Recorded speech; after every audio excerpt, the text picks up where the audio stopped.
começou a responder, eu lembrei do professor Pierre na hora, porque eu tenho os livros dele, eu já li os livros dele. E aí você falou da questão do aluno estudante, eu acho que talvez não tenha ficado muito claro para o nosso público que não o leu. E é legal só retomar rapidinho, porque ele dizia o seguinte: nós temos só alunos porque os alunos são aqueles que assistem aulas. Se você não chega em casa e senta sozinho, você e o seu livro, você e o seu caderno, e faz exercício e tenta entender, você não é estudante. Você só é estudante quando você está sozinho em algum lugar estudando. Isso é estudar, não é assistir aula. Assistir aula é ser aluno. Exato. E é Estudar é fantástico. um ato ativo e individual.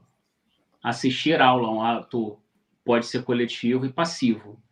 Então, ele falava, né, que ele conversava com as mães, a mãe falava assim, estava falando do filho e tal, aí falou assim, o seu filho, ele estuda que horas? A mãe falava assim, ele assiste aula de manhã. Ele falou, tá, então ele assiste aula de manhã, mas ele estuda que horas, né? As pessoas fazem muito essa confusão. Então, se você assiste aula de manhã, se você está na escola de manhã, muito provavelmente você não vai ter como estudar lá, você vai ter como estudar de tarde. Se você assiste aula de tarde, você vai ter como estudar de noite. E o que é impressionante no caso do Pierre é que ele é um cara que estava lá na origem do estabelecimento desse sistema de cursinhos pré-vestibulares, né? Ele estava na fundação do Ângulo, se eu não me engano, junto com os engenheiros lá que fundaram o Ângulo. Então, desde o começo, ele estava lá nesse comecinho, né? E, enfim, e ele, de uma maneira empírica, eu acho que depois ele estudou muito também, inclusive em neurociência e tal, né? Pelo menos a neurociência que tinha disponível na época. Mas essa parte que ele fala que a aula da aula estudada hoje, isso do ponto de vista neurocientífico, cara, isso é muito acertado. Porque a etapa da consolidação, ela funciona exatamente assim, entendeu? E o Pierre fala que durante o sono, né, você vai consolidar aquelas informações que são úteis, que o seu cérebro reputou como úteis, as outras ele vai jogar no lixo. Então, se você assiste a aula e não estuda no mesmo dia, você já jogou uma parte considerável da aula fora. Isso é verdade mesmo. Então, a melhor maneira que você tem se você assiste a aula de manhã, por exemplo, estuda de tarde. Se você assiste a aula de tarde, você estuda de noite. Se você assiste a aula de noite, dorme meia horinha mais tarde que seja, mas revisa aquele conteúdo, entendeu? Aproveitando, Tiago, esse gancho, é fantástico você ter lembrado dessa passagem. Eu acho que é muito importante para a nossa audiência. E agora que você trouxe esse ponto, eu me lembrei aqui que o Pierre, ele falava da questão do que você precisa estudar todo dia, certo? E que se você estudar todo dia, você não precisa estudar para a prova. E outra coisa que ele falava é que ele era meio que contra estudar em telas. Ele achava que você tinha que estudar ali no caderno, no livro, você tinha que ter um lápis, anotar, fazer conta e tal.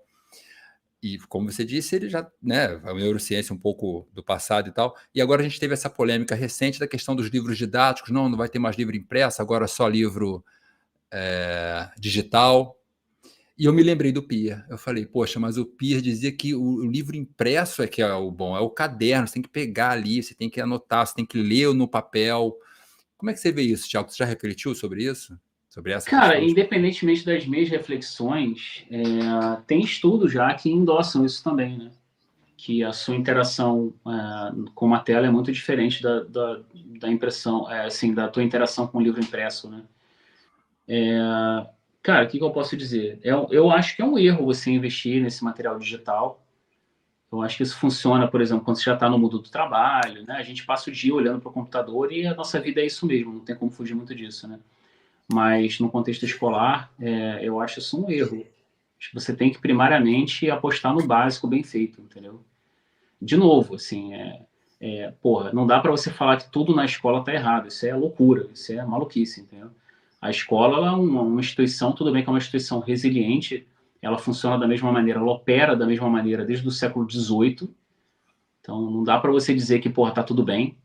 Por outro lado, ela consolida conhecimentos que vêm desde a antiguidade, entendeu? Então, existe esse dualismo que eu acho que é interessante ressaltar.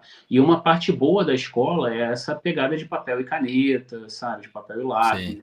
Você precisa disso, né? E o Pierre fala isso também, que a melhor maneira, ou melhor, segundo ele, a única maneira de você estudar é com um papel e com uma caneta, com alguma coisa para você anotar, ainda que você jogue aquele material fora. porque ele fala que é o ato de você transformar aquilo em texto, né, em diagrama, é o ato de você criar alguma coisa no papel a partir do zero ali, que vai fazendo com que o seu cérebro engaje. E aí é o segundo princípio do aprendizado, né, o engajamento ativo.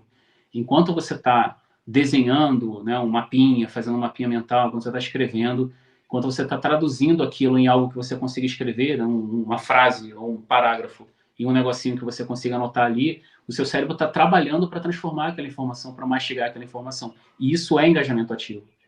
Então, isso aí é uma coisa que funciona muito bem.